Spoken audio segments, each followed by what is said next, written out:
todas, sejam bem-vindos, sejam bem-vindas a Outras Lidas, um projeto que fala das formas como eu leio, que traz os livros que eu leio e como eu penso. Se isso te interessa, é aqui mesmo. Dessa vez o nosso ponto é a Educação para Além do Capital, de Istvan Meszaros, né? Ou Meszaros, né? Sempre fico na dúvida. O livro é da Boitempo, né? Edição de 2008. Na verdade não é um livro, é um ensaio, né? Depois eu conto detalhes dele. O contraponto, a mente moralista, porque as pessoas boas não são segregadas por política e religião, de Jonathan Haidt, que é um autor estadunidense. Que vem o contraponto, como sempre, da biblioteca Celso Fernandes Patelli. Depois eu também explico o que é isso. E finalmente os apontamentos, dessa vez 3 obras, 3 livros. Para Além do Capital, também do Istvan Meszaros, também da Boitempo, de 2002. Patologias do Social, Arqueologias do Sofrimento Psíquico, de Vladimir Safatli, Nelson Silva Júnior e Christian Dunker como organizadores. E finalmente o Neoliberalismo como Gestão do Sofrimento Psíquico, também de Vladimir Safatli, Nelson Silva Júnior e Christian Dunker. Esses 2 últimos volumes da editora Autêntica. Okay? Então vejam, não sei se vocês já estiveram por aqui ou se não. Esse projeto surge de um outro que vocês também encontram aqui no meu canal, que é o Lidas. O Lidas é a leitura e uma breve sinopse, né? Como se a sinopse não fosse breve, né? E uma sinopse dos livros que eu escrevo ou que organizo. Então vocês podem encontrar lá 6 edições, 6 vídeos a partir das obras que eu já produzi sozinho em coautoria. Na produção do Lidas, eu fiquei pensando muitas coisas. Nossa, quanta coisa que eu leio, né? Eu sou uma leitora voraz. Mais pela qualidade do que pela quantidade. Então eu falo voraz, mas se eu parar para pensar assim, eu leio, sei lá, tem gente que faz competição, né, lê 10 livros no mês, não é nada disso. Mas eu leio esmiuçado, né, então assim, eu leio o livro, eu leio a referência, eu vou ver no Google o que se menciona, eu vou procurando aqui e ali e vou conhecendo várias possibilidades de articulações daquele texto que eu estou lendo. Então, nesse sentido que eu diria que eu sou uma leitora voraz. E ler é algo muito bom, né? Porque tem coisas que só saem por escrito, então a gente acessar isso é muito importante. A lógica, então, como eu fiz aqui agora, né, indicação, é um ponto, contraponto e apontamentos. O ponto é o livro central, de onde eu parto, né, nas minhas reflexões. O contraponto vem da biblioteca Celso Fernandes Patelli. Celso é um grande amigo, já falecido, e na decisão da esposa dele fiquei com a guarda, digamos, dos seus livros e compusemos uma biblioteca, tá? E aí eu faço contraponto com esses livros e nós tínhamos reflexões muito parecidas, às vezes nem tanto, mas sempre tinha algum ponto de conversa, como o contraponto dessa vez, né? Encontrei esse livro lá na biblioteca dele, foi uma surpresa, que fiquei imaginando por que ele teria adquirido esse livro. E estava todo marcado, todo anotado. Falei, bom, deve ter algo aqui que seja interessante para a gente poder fazer a discussão também. E nos apontamentos é porque na medida que eu vou lendo, eu vou pensando várias coisas. Às vezes, durante aqui a gravação, eu também penso várias outras articulações. Então a ideia é que vocês venham comigo, aproveitem esse momento de leitura, de conversa, e que façam no canal, depois de se inscreverem, críticas, sugestões, colocações, indicações de obras também, né? E aí eu vou gradativamente me organizando em relação a isso, de acordo com o meu interesse, as possibilidades e o momento. Muito bem, comecemos. O ponto é o ensaio A Educação para Além do Capital, né? Istvan Meszaros, nasceu em Budapeste, em 19 de dezembro de 1930 e faleceu em 1º de outubro de 2017. É um filósofo húngaro que foi professor da Universidade de Sussex, na Inglaterra, e na Universidade de Nova York em Filosofia e Ciências Sociais. Ele vem de uma família humilde, mãe operária, e ele foi trabalhar na mesma indústria de automóveis onde trabalhava a mãe. E qual foi a surpresa dele? Ele tinha ali entre 12 e 16 anos, que ele descobriu que ele tinha um salário maior do que a mãe, simplesmente por ser um homem. E isso começa a instigá-lo. Já na universidade, ele vai ser assistente de George Lukács, né, que é um filósofo húngaro também, escritor e professor universitário, marxista, e que vai levar o Mésaros a muitas discussões importantes. Marx nasceu em 1885, faleceu em 1971. Ele vai fazer doutorado em 1954, vai ficar exilado na Itália. E aí eu tenho um detalhe muito importante sobre ele que nos compete a nós brasileiros. Quando ele esteve aqui no Brasil em 2002 para fazer a apresentação do livro Para Além do Capital, acredito eu, né, pela data de lançamento do livro, ele falou que ele tinha intenção de doar tudo dele, todo o seu acervo, para os brasileiros, porque ele acreditava que os brasileiros seriam capazes de fazer uma grande revolução. Esse acervo todo chega ao Brasil, né? Então ele faleceu em 2017, tudo chega em 6 de janeiro de 2020, na Unicamp, em Campinas. E a biblioteca foi inaugurada em 13 de abril de 2021. Nessa biblioteca você pode encontrar muitas coisas, desde móveis, anotações, canetas, cartas. A biblioteca se chama Biblioteca de Obras Raras Fausto Castilho. E aí vocês podem encontrar tudo que ele deixou para nós. Não pode levar nenhum objeto, nenhum livro, óbvio, mas pode acessar lá, né? E qual não foi a minha felicidade quando eu descobri que este autor rabiscava os seus livros, né, a caneta, a lápis, o que fosse. Fiquei muito contente porque eu faço isso como regra para que depois que eu morrer as pessoas saibam o que eu estava pensando. Então eu escrevo do lado, eu faço anotações, eu rabisco, comento, escrevo hahaha, né, põe exclamação, e eu acho que isso é importante para deixar marcas. Acho importante deixarmos sempre marcas da nossa existência, até porque, né, se a gente não marcar e se a gente não viver a nossa história, a vida é só nascer e morrer, né? Muito bem, esse livro, né, do Mésaros, né, Educação para Além do Capital, eu descobri pela primeira vez em 2015.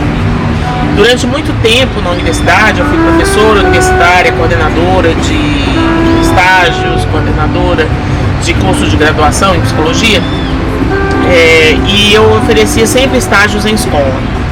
E eu descobri esse livro e achei que ele era importante como leitura para pessoas que estivessem interessadas em fazer estágio comigo. Então fazia parte do processo de seleção. Ele é um ensaio da conferência de abertura do Fórum Mundial de Educação de Porto Alegre em 2004. É um ensaio de 60 páginas. A apresentação foi feita por Ivana Jenkins, nascida em 1961, bióloga, editora da Boitempo, diretora da editora Boitempo, e ela vai fazer algumas menções importantes, né? A primeira delas, né, é a respeito de que é meio óbvio isso, mas parece que o óbvio sempre se perde, né? A educação não é um negócio, a educação é criação. Então há algo no processo educativo que supera, né, toda a perspectiva desumanizadora do capital. E esse desafio de como fazer acontecer a possibilidade da educação para além do capital é o que a gente deve bancar. E ela começa dizendo, trazendo, aliás, uma definição de educar a partir de Gramsci. Colocar fim à separação entre Homo faber e Homo sapiens. É resgatar o sentido estruturante da educação e de sua relação com o trabalho e as suas possibilidades criativas e emancipatórias. Esse desafio nos coloca condições muito difíceis, né? Então estamos em meio a uma voracidade neoliberal que, na sua perspectiva empreendedora, convence as pessoas de que é possível vencer sozinho. Achille Mbembe, autor que eu já trouxe aqui no Outras Lidas, a partir da necropolítica, e ando estudando agora uma outra discussão, né, que já existia, mas eu não sabia, sobre o necroliberalismo. Ele aponta muito essa questão, né, de que estamos na tardomodernidade. E a tardomodernidade é a modernidade em sua essência, individualismo avassalador, né, crenças racionais infundadas, eu diria, né, a partir da psicanálise quase paranoicas, que mais uma estrutura muito rígida no sentido da consumição,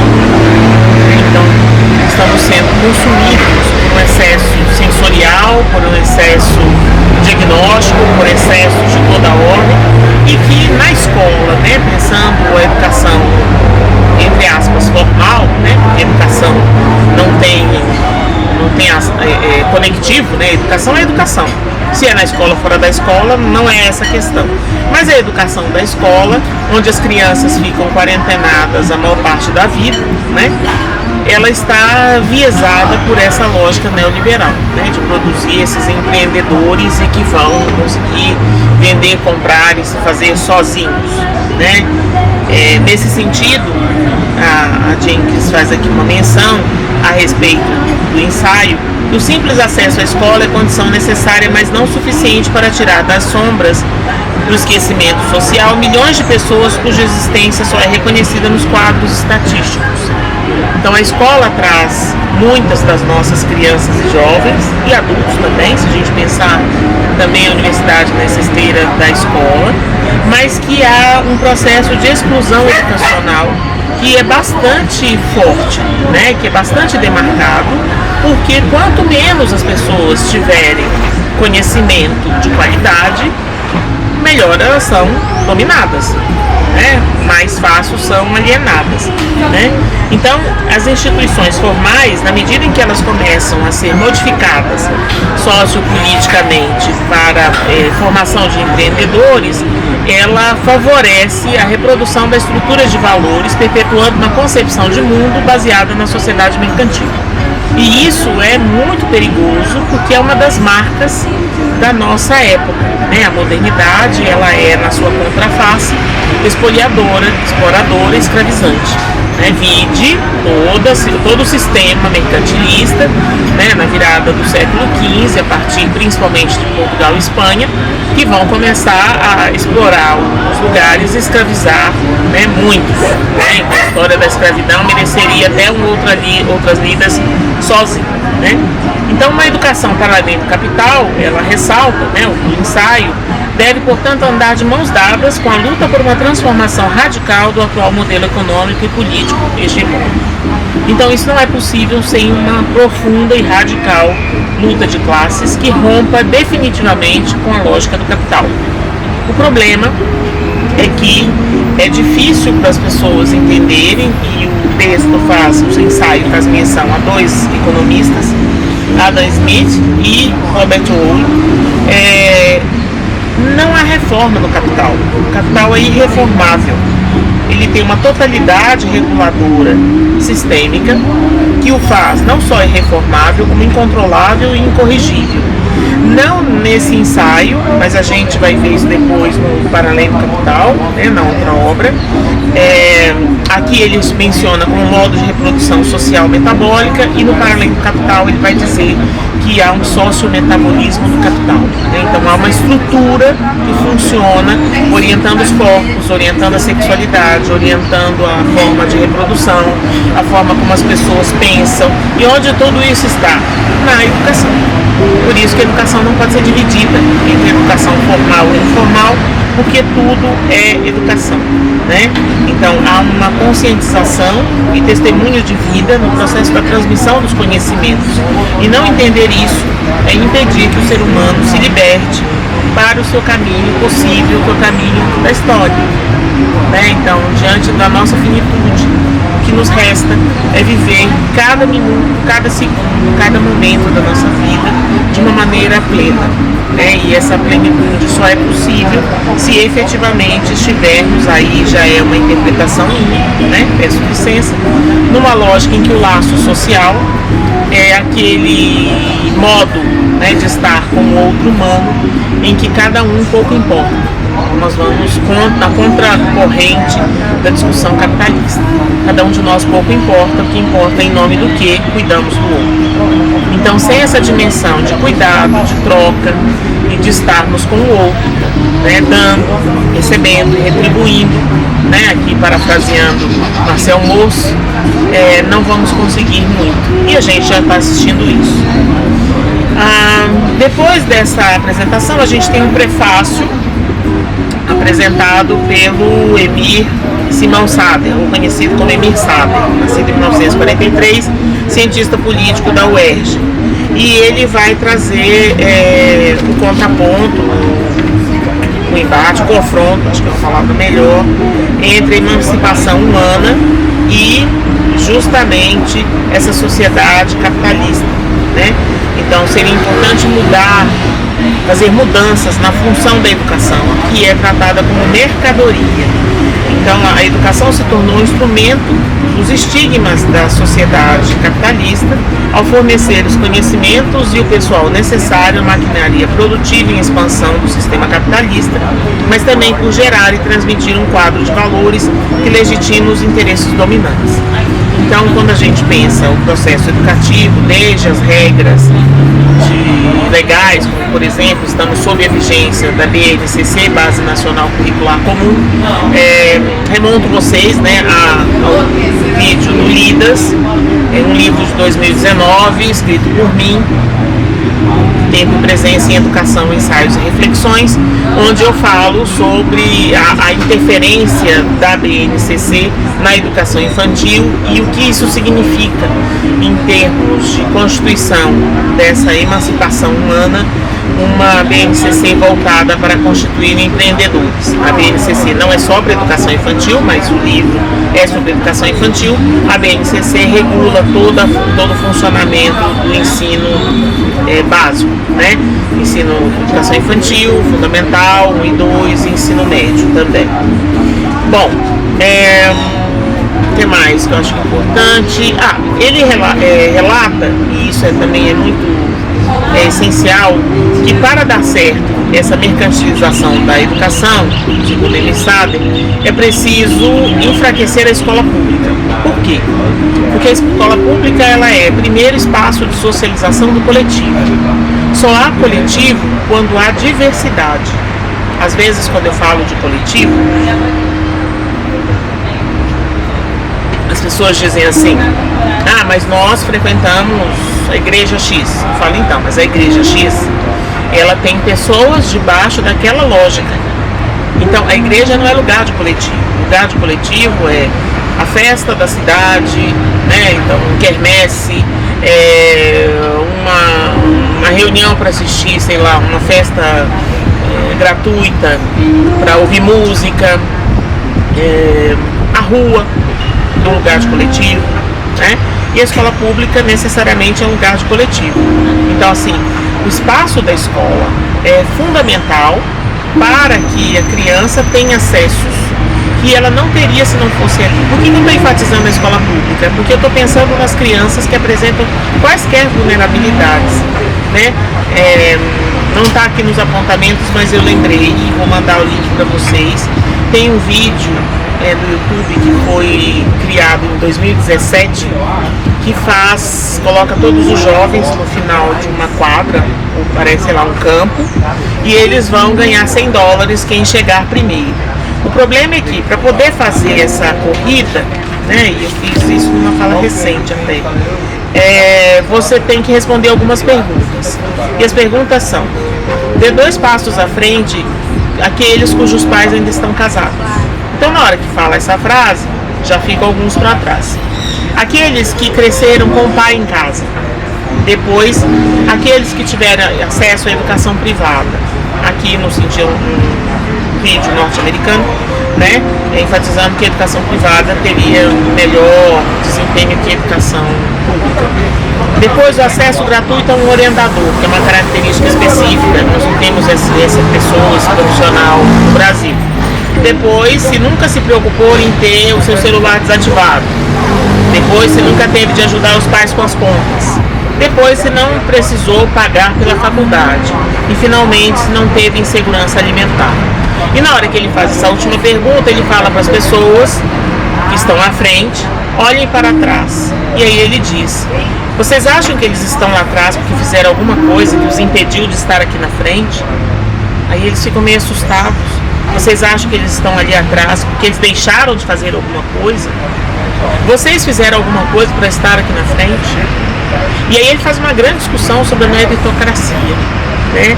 E eu fiz uma fala recente a respeito disso, sobre psicanálise e decolonialismo, e usei esse vídeo inicial, né, de disparador inicial, que em função de ter tido acesso à educação de qualidade, né, e por estar com pais que já tinham uma outra reflexão a partir do ensino superior, não que isso seja garantia, mas pode abrir muitas chances, eu responderia sim, né?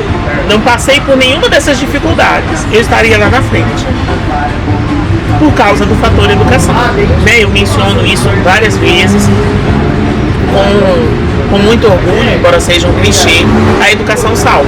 Se eu posso hoje me dar ao luxo de estar aqui gravando para vocês as minhas leituras, né, e bancando de alguma forma alguma propriedade, é em função dessa questão da educação, que não sendo espaço de consumo e lucro, pode fazer crescimento. Isso é muito importante porque a educação, ela condiciona o trabalho e o trabalho condiciona a educação. Então, educar para o empreendedorismo tem uma lógica, e uma lógica que deixa de lado muitas coisas que o Sader chega a mencionar como um novo analfabetismo. É como se a gente estivesse num processo de perda de conhecimentos crescente, né? E isso deveria nos levar, principalmente as pessoas que percebem esse processo de fetichização da educação, a uma contra-interiorização, uma contra-consciência, um processo de transcendência positiva da autoalienação do trabalho, né? Então a gente precisa de uma transformação social emancipadora. Quando a gente chega no texto mesmo, né, ele abre com três epígrafes. Uma de Paracelso, a aprendizagem é a nossa própria vida, desde a juventude até a velhice, de fato quase até a morte. Ninguém passa 10 horas sem nada aprender, que ele vai retomar várias vezes no texto. Uma outra, eu peço desculpas porque está em espanhol, meu espanhol não é grande coisa, mas vamos lá, de José Martí. Se viene a la tierra como cera y el azar nos hacía en moldes prehechos, las convenciones criadas deforman la existencia verdadera. Las redenciones han venido siendo formales. Es necesario que sean esenciales y la libertad política no estará asegurada, mientras no se asegura la libertad espiritual. La escuela y el hogar são as dos formidáveis cárceres del hombre, que ele também vai citar e retomar durante o texto. E finalmente uma citação de Karl Marx. A teoria materialista de que os homens são produto das circunstâncias e da educação, e de que, portanto, homens modificados são produto de circunstâncias diferentes de educação modificada, esquece que as circunstâncias são modificadas precisamente pelos homens, e que o próprio educador precisa ser educado. Leva, pois, forçosamente a divisão da sociedade em duas partes, uma das quais se sobrepõe à sociedade. A coincidência da modificação das circunstâncias e da atividade humana só pode ser apreendida e racionalmente compreendida como prática transformadora, né? E essa citação ele também vai fazer várias menções, e eu deixo aqui uma outra dica de um outro momento de Outras Lidas, em que eu faço a leitura do livro do Clayton Correia, que se chama Educação e Compromisso. Fala muito desse lugar do professor e do professor nessa perspectiva emancipadora. Muito bem, aí ele começa o livro, né, fala um pouco das 3 epígrafes e começa a enunciar a incorrigível lógica do capital e seu impacto sobre a educação.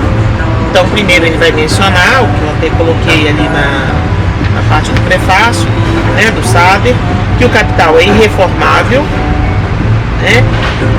Porque pela sua própria natureza, como totalidade reguladora sistêmica, é totalmente incorrigível. Ele é sistêmico, né? Então, pensem no motor do carro. As peças estão todas colocadas, sozinhas elas não significam nada, e por isso que sempre dá a impressão de que não tem problema. Não tem problema a gente dividir, por exemplo, os horários de recreio e deixar as crianças separadas umas das outras por faixa etária, porque é só para protegê-los. Então, mas isso não é bom, porque aí o grupo não se protege. O grupo tem que saber se proteger e o adulto tem que saber mediar a proteção das crianças. Ah, mas aí vai colocar uma criança de 1 ano com outro de 10. Então, mas isso não acontece na vida. Às vezes o primo, festa de aniversário de 10, não aprende a cuidar também, né? Já aconteceu situações da gente ter 10 anos e tem um irmão que está acabando de nascer. Percebam, nada disso, né? Separar por faixas etárias, não isenta o processo educativo, não isenta o adulto. Estamos agora numa época importante das telas, da mediação pelas telas, né, e de discussões importantíssimas, como de Julieta Jerusalinski, recentemente no Café Filosófico, conversando sobre isso e explicando que quais telas, né, essas crianças estão vivendo. O adulto tem que estar presente. E presente é presença, é presença física, não é presença olhando no celular, é presença junto, né? E se for para mediar a relação da criança com a tela, é gente que media, é gente que faz esse serviço. Então, sendo aspectos que a gente não enxerga direito, né? A não ser que a gente olhe o motor, então a gente tem que tomar uma distância. Na distância você vê que é o motor funcionando. Mais pertinho é a repimboca da parafuseta, você não sabe o que é, né? Você não consegue identificar. E isso é sistêmico. É tão sistêmico, o próprio motor funcionando assim, quanto a gente não ter essa capacidade de perceber. Por isso que a gente precisa, volto lá no Saber, fazer um processo de desconstrução, de transcendência dessa alienação e do trabalho e no trabalho. Por quê? Porque trabalho e educação estão ali, né, pareados. Ele também continua dizendo que o capital é regulador historicamente dominante do modo bem estabelecido de reprodução metabólica universal e social, e por isso ele é incontestável. Então fica muito difícil as pessoas conseguirem romper com a lógica do capital, a não ser que a gente faça um trabalho específico com a educação. E exatamente por isso que a gente tem todo um processo de destruição do aparato educativo desde o final da Segunda Guerra. Então há algo aí que vem produzindo e reproduzindo ideais da burguesia comunista, e que ele vai trazer duas figuras para essa conversa. Vai trazer o Adam Smith, né, nascido em 1723, falecido em 1790, que vai ser defensor do liberalismo econômico, que eu costumo dizer que eu vou vender o que eu quiser para quem eu quiser, né? E nessa lógica de espírito comercial, como diz ele, até ele percebia vários problemas na estrutura do capital, só que ele colocava a conta no trabalhador, né? Então é o trabalhador que não consegue dar conta das suas responsabilidades, e por isso as coisas acontecem desse jeito, né? Então ele não estava enxergando que faz parte da própria estrutura do capital a exploração capitalista, né? Então ele vai chamar o trabalhador de ignorante, de temperante e libertino, né? E esse empregado, então, dentro da exploração capitalista, ele vai ser explorado em todos os aspectos, todos, inclusive do lazer. É muito interessante isso, né?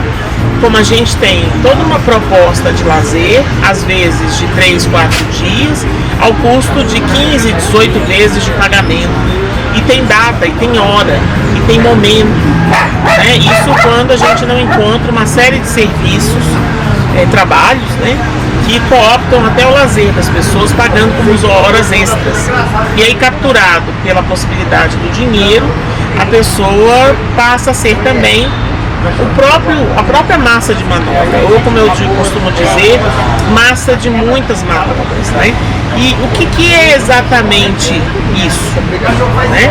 Isso tudo tem a ver com essa dimensão de incorrigibilidade da lógica perversa do capital, que nega a possibilidade ao trabalhador de encontrar respostas numa genuína associação comunitária com o sujeito social, cujo potencial caráter de rude ferocidade ele tem.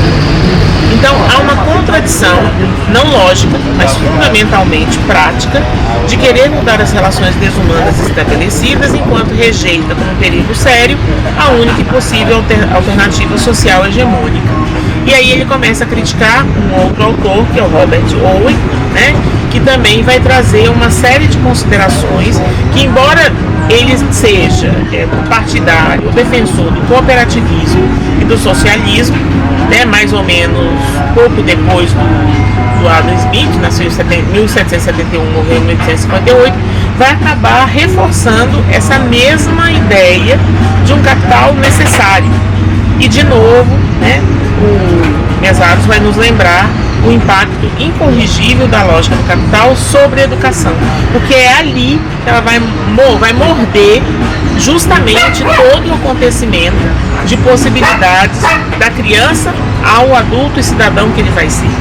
Né? Não é tema aqui do livro, né? Mas lembrei aqui agora, a psiquiatria infantil e a psicopatologia infantil começam a se desenvolver no final do século XIX. E no século XX ela chega já com uma cara própria e muito preocupada em como dominar os quadros psicopatológicos. E se a gente fizer um pulo da década de 40 do século passado para agora, a gente vê como essa dominação tem sido intensa e perseverante, né? Nas crianças medicalizadas, ou seja, usando a medicação apenas como uma única forma de tratamento, e psicopatologizadas, né? Difícil não encontrar uma criança carimbada com a sopa de letrinhas, né? TEA, TDAH, TOD. Então, assim, tem uma dominação disso que perpassa também a educação. Então, o sentido da mudança educacional radical, segundo Pesaros, não pode ser senão rasgar da camisa de força da lógica incorrigível do sistema, perseguir de modo planejado e consistente uma estratégia de rompimento do controle exercido pelo capital com todos os meios disponíveis, bem como com todos os meios ainda a serem inventados e que tenham o mesmo espírito. E aí ele vai retomar, né, do texto da epígrafe de José Martí, que as soluções não podem ser apenas formais, elas têm que ser essenciais. Ou seja, é preciso ir até a dimensão profunda disso, né? E isso nos obriga a entender o liberalismo, né? John Locke é conhecido como o pai do liberalismo, que é isso que eu falei eu vou vender o que eu quiser para quem eu quiser, nascido em 1632, falecido em 1704, ou seja, antes do Adam Smith e do Robert Owen, que ele também menciona. E aí ele vai começar a dizer da importância de entendermos que quando se fala de capital, a gente não fala só do geral, não fala uma sociedade capitalista, não, estou falando de cada um. Se isso perpassa a educação, isso perpassa cada um de nós. E perpassa, na nossa época, agora na nossa contemporaneidade, século XXI, principalmente através dos ditames midiáticos. Então hoje a gente tem uma vida photoshopada, instagramada, que direciona o nosso olhar para uma possibilidade de viver sem problemas. Como se isso existisse, né? Não existe essa vida sem problemas. A vida sempre vai ter problemas. E parece que as pessoas ficam meio assustadas, né? Como assim? Né? Tá acontecendo tal coisa? Não, mas acontece. Fulano morreu. Do que ele morreu? É a primeira pergunta que a gente sempre faz. E eu sempre penso, ele morreu de vivo. Tudo que está vivo morre. E isso é uma ideia tão incômoda, né? Porque assim, como assim morre? Então morre, porque é natural morrer. O vivo morre. Nós somos mortais. E a despeito dos nossos quereres, vontades, projetos, podemos falecer a qualquer momento, né? A morte está sempre na esquina. Qual esquina? A gente não sabe. Então há algo aí dessa finitude que precisa ser considerado, né? E isso inclusive aparece no texto que eu vou fazer depois do apontamento, posso deixar aqui o nome do título de referência. Isso também perpassa todo o processo educativo. E na página 44 ele faz uma definição, né, que a educação, no seu sentido verdadeiramente amplo, implica na internalização pelos indivíduos da legitimidade da posição que lhes foi atribuída na hierarquia social, juntamente com suas expectativas adequadas, entre aspas, e as formas de conduta certas, entre aspas, mais ou menos explicitamente estipuladas nesse terreno, enquanto a internalização conseguir fazer o seu bom trabalho, assegurando os parâmetros reprodutivos gerais do sistema do capital, a brutalidade e a violência podem ser relegadas a um segundo plano. Então, há um processo educativo que faz com que a gente internalize, né? E na nossa época, uma forma globalizada, pareceres e formas de pensamento que não necessariamente teriam a ver com cada um. É interessante como a estrutura desse sistema, né, separa as pessoas, que é a melhor forma de ganhar uma guerra, né? Dividir para ganhar, separa as pessoas, as mulheres negras, os homens de tal bairro, as crianças, os brancos, os pretos, os pardos, enfim, e dessa separação extrai um ideal, de as crianças virar a criança. E aí essa criança é aquela que, então, mas não tem a criança.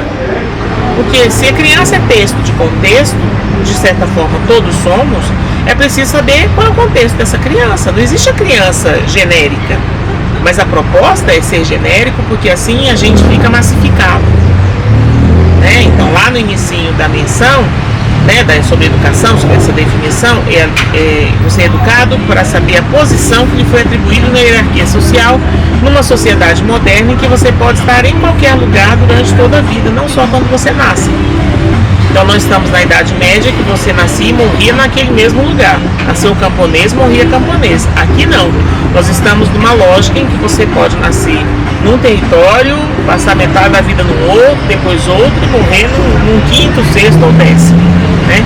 Então essa dimensão de educação que implica num fio de aprendizagem, como ele cita Paracelso, né, que vai do nascimento até a velhice, vai nos obrigar a toda uma lógica, né, de aprender, em que a gente precisa estar exposto a possibilidades de conhecimento cada vez mais ricas, e não é isso que a gente está assistindo.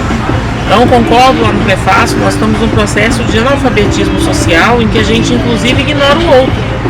Ignora o cuidado com o outro, né? Ignora essas marcas do laço social que nos permitem estarmos bem no coletivo, né? Então, tudo transformado numa perspectiva mercadorizante faz com que a gente também vire produto.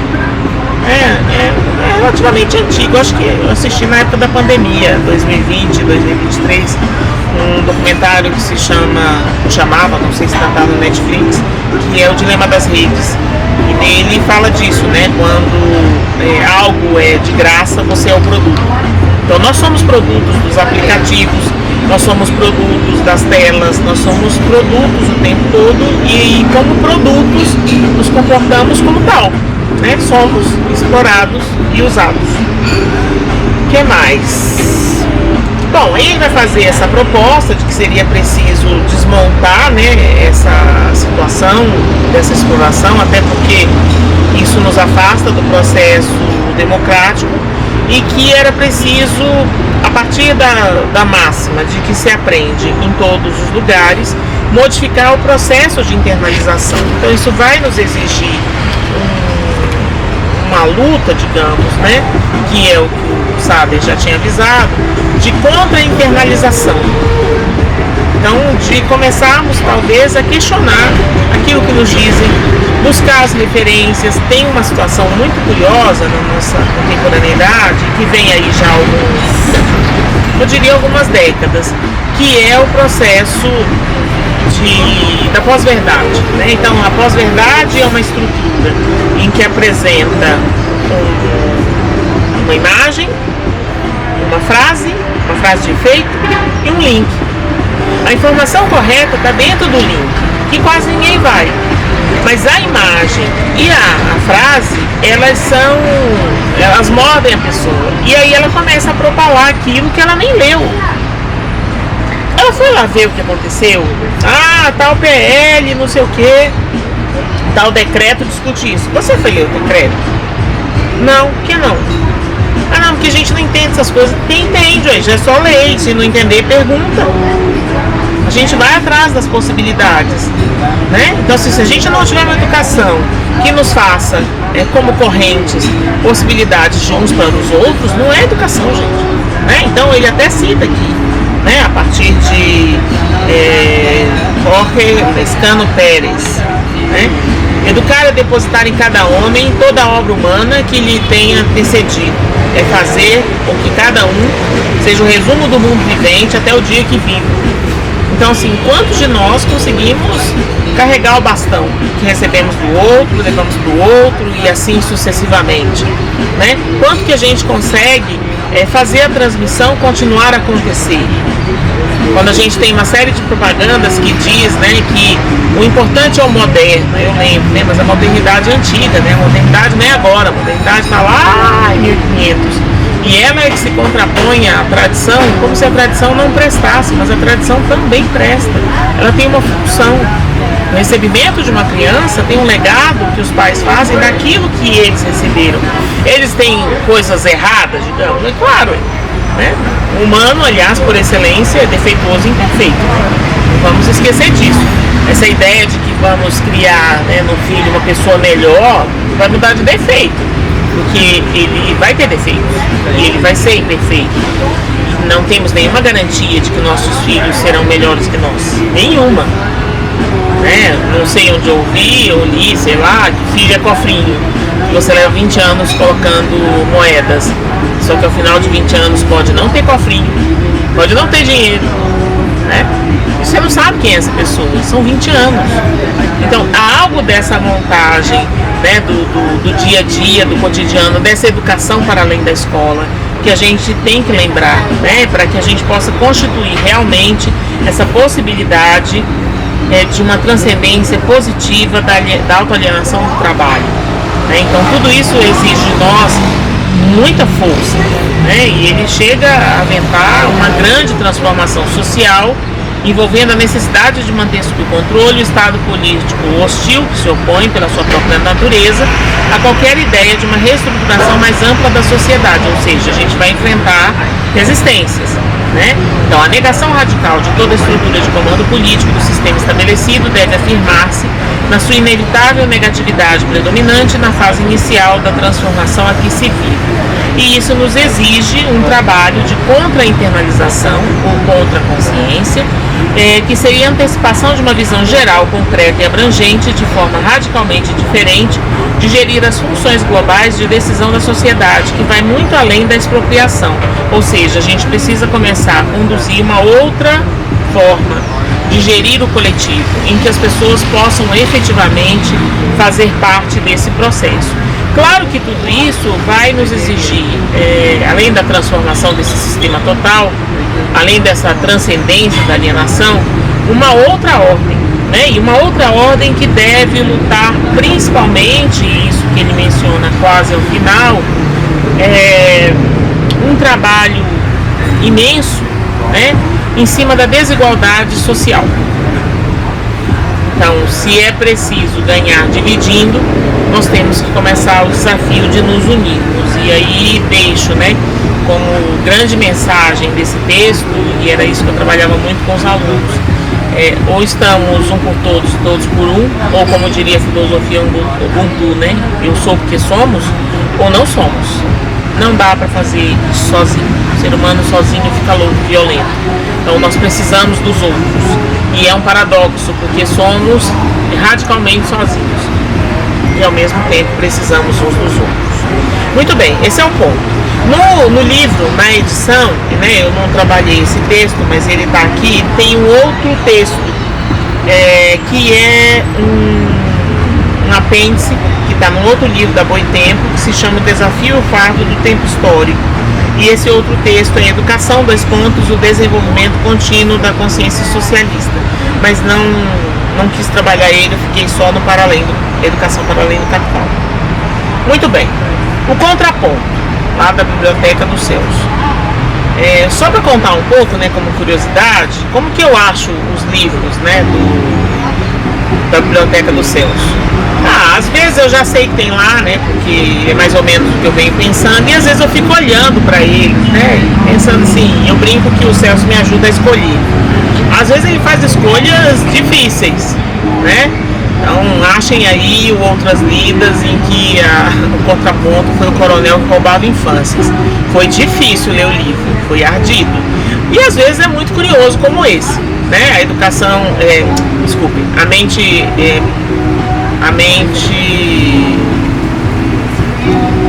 moralista, né? Porque as pessoas boas são segregadas por política e religião. É um livro que passa ali na esteira da situação.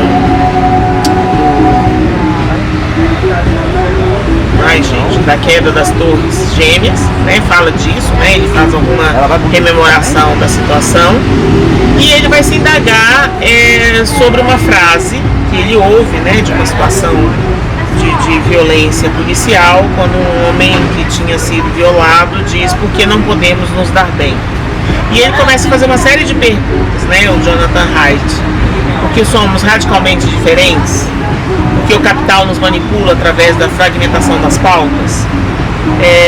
E eu fiquei pensando, né, onde que o Celso demarcou, né, a possibilidade da compreensão desse livro, né? Uma das hipóteses que eu acho que pode ter movido ele, né, e move também o autor, são as efervescências políticas no período da pandemia, né? Então, aqui no Brasil, a gente teve várias situações difíceis, né, nesse quesito, em que a educação e a saúde foram bastante atacadas, e principalmente educação e saúde na esfera pública, né? E o autor, especificamente, o Jonathan Haidt, vai tentar compreender a tendência humana moralista, crítica e propensa a julgamentos. Com isso, a política e a religião seriam suas maiores expressões. O livro tem 3 partes, 12 capítulos. Quando eu estava lendo o livro, os pedaços do livro, né, e mais notadamente a parte 3, que foi onde eu encontrei o capítulo 9, que me chamou atenção, já eu falo dos títulos, eu me lembrei muito de um texto do Freud, né, A Psicologia das Massas e Análise do Eu, de 1921. É um texto muito interessante, porque é um texto do Entre Guerras e Freud pensando os grupos e pensando a sua época, né? O início da emergência, do nazismo. Então, assim, é um texto muito atual. Lá em 1921, né, 100 anos atrás, mas ainda reverbera por aqui, né? Bom, então o livro tem 3 partes, 12 capítulos. A parte 3 se chama Moralidade, Agrega e Cega, e eu me detive no capítulo 9. Por que tendemos a formar grupos? Por que a gente tem essa tendência a funcionar com o outro? Né? Então ele vai fazer um apontamento sobre a necessidade, né? E a partir da lógica darwiniana, e que isso gera problemas. Um deles é esse que apresenta o Freud na Psicologia das Massas, que na hora que a gente faz grupo, a gente faz inevitavelmente nós contra eles, né? O nosso grupo versus os outros grupos. Então a natureza humana, entre aspas, ela tem um tom egoísta, né? Então ela quer fazer do jeito dela. Eu lembro de um outro texto, né? Quer dizer, que uma outra obra de Yuval Harari, muito controversa, então tem outros autores que o questionam. Se chama Sapiens, Uma Breve História da Humanidade. Um texto de 2011 que é muito curioso. Ele vai defender que, embora existissem várias espécies, não sei se essa palavra é certa, né, Homo floresiensis, Homo sapiens e Homem de Neandertal, o Homo sapiens sobreviveu porque ele conseguia falar de coisas que não existiam, né? Ou seja, ele até brinca, né, e fazia fofoca, né? E nessa lógica do fazer fofoca contava muitas histórias. Então vale a pena ler, né, como uma forma de pensar a história da humanidade, né? Bom, eu gosto sempre muito de história. Um outro texto que eu lembrei foi do Marcel Mauss, que eu mencionei em algum momento hoje, que é Sociologia e Antropologia, né? E ele vai fazer uma discussão do fato social total, que é um conceito importante da antropologia e que envolve entre as tribos a troca, né? Então, trocar, né, dar, receber e retribuir são essenciais para a possibilidade de manutenção tanto cultural quanto da própria humanidade. Mas veja, essa lógica, né, dar, receber e retribuir é a contramão do capitalismo. A ideia do capitalismo é expoliar, explorar e destruir. Então, tudo isso que eu estou falando aqui para vocês traz uma outra perspectiva, né? Voltemos lá no livro do Haidt.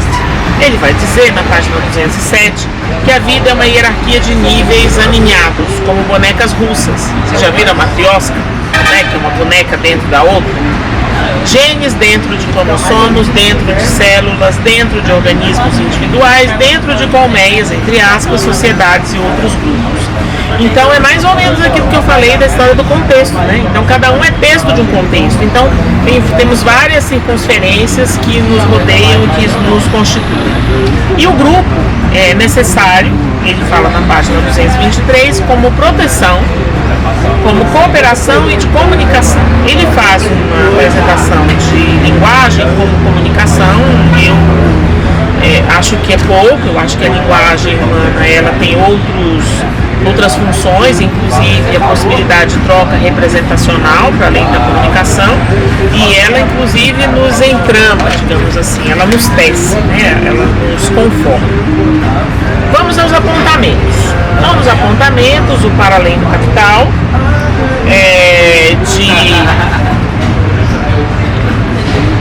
que é um livro monstruoso, 2011, né? Em que o livro foi escrito em 2002, a edição do Brasil sai em 2011, né? A primeira edição sai em 2002 aqui no Brasil também. Vai ter uma reimpressão em 2002, a primeira, né? Então em maio de 2002 sai a primeira edição, primeira reimpressão em 2002 também em outubro, e essa edição que eu tenho é de maio de 2011. A apresentação do livro foi feita por um autor brasileiro que também é bastante rico, muito interessante, que é o Ricardo Antunes. E ele já no início faz uma série de apontamentos conceituais importantíssimos, dentre eles o porquê o capital é incontrolável. E aí ele cita 3 condições que eu acho importante demarcar aqui. Primeiro, a produção e seu controle estão separados e se encontram diametralmente opostos um ao outro.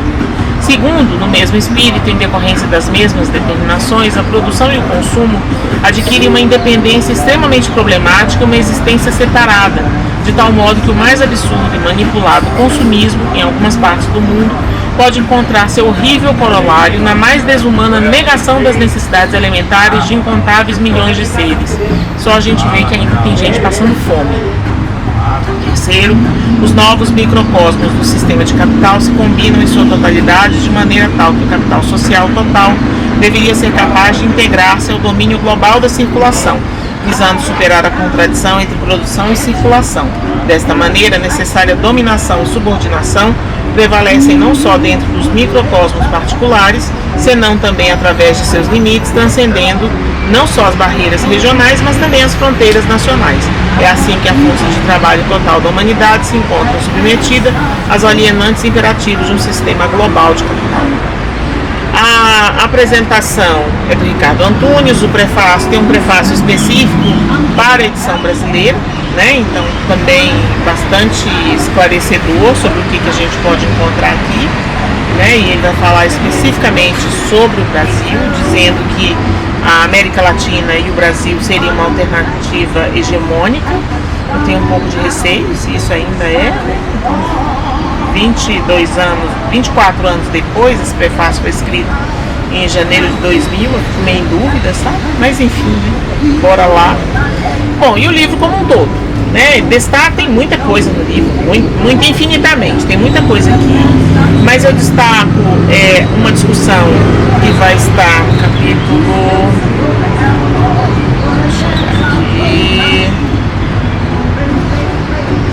No capítulo 5, ativação dos limites absolutos do capital, tem o item 5.3 sobre a liberação das mulheres e a questão da igualdade substantiva, onde ele vai falar em defesa de acabarmos com a desigualdade de gênero, e é um capítulo muito interessante para pensar o lugar da mulher diante do desafio tanto da educação, quando a gente pensa que a maior parte das crianças foi educada por mulheres, né, foram educadas por mulheres, quanto a gente pensar a dimensão das relações de gênero, né? Então acho que tem algo aqui que vale a pena fazer uma discussão. Ele cita a Rosa Luxemburgo também, que é uma autora que discute Marx também numa perspectiva muito singular, tá? O livro todo é muito bom, assim, muito bom, né? Recomendo como apontamento. O outro apontamento é o Patologias do Social, Arqueologias do Sofrimento Psíquico, e ele vai principalmente fazer a menção daquilo que eu acho que é o mais precioso, que é essa questão das novas classificações e a associação das classificações DSM-CID, para quem conhece isso, as formas de ser, né? Então as pessoas se definem agora pelos diagnósticos. E na página 55, né, de um dos capítulos, ele vai dizer nesses novos discursos sobre o sofrimento: o sujeito saudável é aquele soberano de si, senhor de suas vontades, seu destino e com o dever de satisfazer seus desejos, como se isso fosse possível fazer de uma maneira plena. Aquele que sofre, contudo, não é de modo algum responsável ou partícipe de seu sofrimento. Ele é antes uma vítima inocente de uma disfunção orgânica, né? E dá-lhe medicação, né? Dá esse modo outro de subjetivação. Finalmente, neoliberalismo como gestão do sofrimento psíquico. E aí o neoliberalismo, né, é um avanço, eu não sei se entre aspas ou em negrito, do liberalismo, em que não só vou vender o que eu quiser para quem eu quiser, mas eu vou vender como eu quiser. E esse como eu quiser é que estraga tudo. Porque aí a gente é usado, vilipendiado, ofendido, insultado, abusado, assediado, né? E a gente se entrega a tudo isso, a essa exploração em nome da mercadoria. De todos os capítulos do livro, né, eu menciono o capítulo especificamente para as pessoas que são da área psi, matrizes psicológicas da episteme neoliberal, análise do conceito de liberdade, onde a gente encontra uma discussão muito rica sobre o que as áreas de saúde, ou essas que professam a discussão sobre o cuidado com o outro em termos de sofrimento psíquico, onde eu também incluo como psicanalista e como psicóloga, e fico pensando muito em nome do que às vezes eu estou cuidando do outro, explorando o outro, assediando o outro. Então há algo a ser pensado aí nas nossas práticas, e que me faz refletir se o meu trabalho com o outro permite alguma autoria, né? Então, se ele não permite autoria, ou seja, cumprir aquilo que Freud fala no texto Caminhos da Terapia Psicanalítica. Atendi muitas pessoas, né, de raça, classe social, de gênero, sem incomodá-las na sua individualidade. Se de alguma forma meu trabalho incomoda a individualidade do outro e tira a sua autoria, tem alguma coisa errada. Convido vocês a conhecerem o canal, conhecerem outras lidas, outras lidas já feitas, o Lidas. Se quiserem falar comigo, @Roberta_Ecleide no Instagram. Dúvidas, sugestões, críticas, por favor, que ainda bem que a gente não é perfeito. E esteja por aqui. Vamos ler, porque ler é aquilo que vale a pena. Obrigada. Até mais.